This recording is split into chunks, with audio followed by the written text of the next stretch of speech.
Shalom, Bapak Ibu dan Saudara-saudari yang terkasih, jumpa lagi dalam Sikat Sabda Iman Katolik, hari Jumat 27 Januari 2023, Pekan Biasa ketiga. Bacaan dari Injil Markus bab 4 ayat 26-34. Marilah kita siapkan hati dan pikiran kita untuk mendengarkan sabda Tuhan. Semoga Tuhan beserta kita sekarang dan selama-lamanya. Inilah Injil suci menurut Markus. Dimuliakanlah Tuhan. Pada suatu ketika Yesus berkata, "Beginilah hal kerajaan Allah. Kerajaan Allah itu seumpama orang yang menabur benih di tanah. Malam hari ia tidur, siang hari ia bangun, dan benih itu mengeluarkan tunas, dan tunas itu makin tinggi.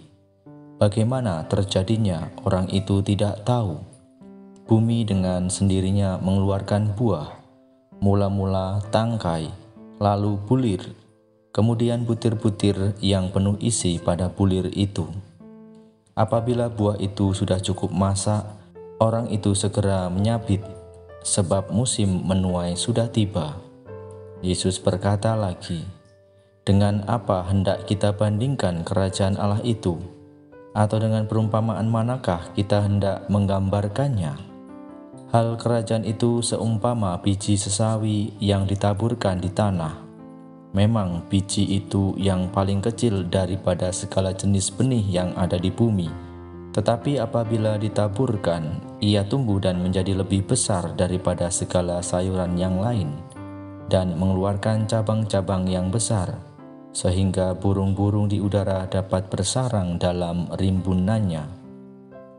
Dalam banyak perumpamaan semacam itu, Yesus memberitakan sabda kepada mereka sesuai dengan pengertian mereka. Dan tanpa perumpamaan, ia tidak berkata-kata kepada mereka, tetapi kepada murid-muridnya ia menguraikan segala sesuatu secara tersendiri. Demikianlah sabda Tuhan. Terpujilah Kristus.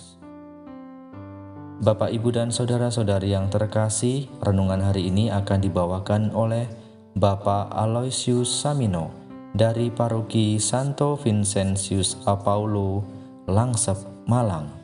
Selamat mendengarkan. Saudara-saudari yang terkasih dalam Tuhan kita Yesus Kristus, salam jumpa kembali Sabda Iman Katolik. Kiranya tetap sehat dan selalu diberkati Tuhan.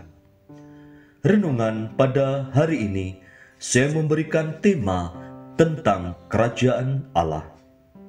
Kerajaan Allah adalah suatu tata pemerintahan di mana Allah sebagai Raja.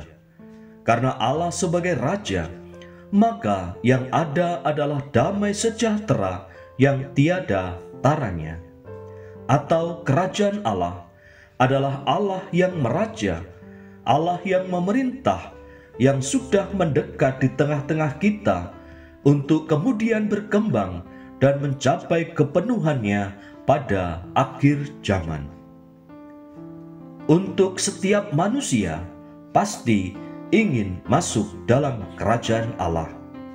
Lalu bagaimana caranya untuk bisa masuk dalam kerajaan Allah? Yakni orang harus bertobat dan percaya pada Injil. Orang yang bertobat akan menerima kerajaan Allah, sehingga terciptalah keadilan, kedamaian, dan kesejahteraan yang sejati. Saudara-saudari yang terkasih, kalau kita perhatikan bahwa dalam pengajarannya, Yesus seringkali menggunakan perumpamaan-perumpamaan, kesaksian, dan tindakan-tindakannya dengan maksud supaya bisa dipahami dan dimengerti, yang pada akhirnya dapat menemukan jawabannya sendiri. Maka bahasa yang digunakan sangat sederhana sehingga bisa dimengerti dan dipahami dengan baik. Saudara-saudari yang terkasih, dalam bacaan Injil yang baru kita dengarkan bersama, sangat jelas disampaikan bahwa Yesus memberikan perumpamaan yang sederhana tetapi sungguh luar biasa, yakni hal kerajaan Allah seumpama biji sesawi yang ditaburkan di tanah. Untuk itu, kita juga diajak untuk melihat biji sesawi yang begitu kecil, namun memiliki kekuatan yang luar biasa di balik biji yang kecil itu, yaitu kekuatan pertumbuhan. Dengan catatan, jika biji sudah diletakkan di tempat yang sesuai, dia akan bertumbuh dan akan menjadi pohon yang besar. Biji mempunyai potensi pertumbuhan besar. Mungkin bagi kita hal ini sangat biasa, tetapi kalau kita melihat dari segi iman, pertumbuhan biji sesawi menjadi contoh bagaimana rahmat Allah yang bekerja di dalam kehidupan manusia. Satu hal yang menarik dalam bacaan Injil hari ini, di mana Yesus mengisahkannya perumpamaan benih yang tumbuh di malam hari, sehingga pada saat penabur bangun, kaget dan sudah menemukan benih telah mengeluarkan tunas dan tidak mengetahui bagaimana hal tersebut bisa terjadi. Di malam hari dimaknai sebagai suasana hening. Dalam keheningan itulah sebenarnya menjadi sarana rahmat bekerja dalam kehidupan manusia untuk membantu masuk dalam suasana berdoa dan berefleksi diri sehingga mampu berelasi lebih mendalam dengan Allah. Dalam keheningan manusia hanya bertemu dengan dirinya sendiri di hadapan Allah.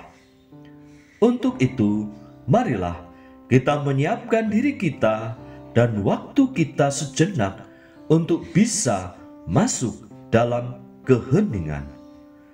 Saudara-saudari yang terkasih dalam Tuhan kita Yesus Kristus, lalu bagaimana kita bisa diterima dalam kerajaan Allah? Kalau kita berbicara tentang kerajaan Allah hari ini, Yesus mewartakan kerajaan Allah dengan pengumpamaan seperti penabur, yaitu petani. Lalu apa yang dilakukan oleh seorang petani? 1.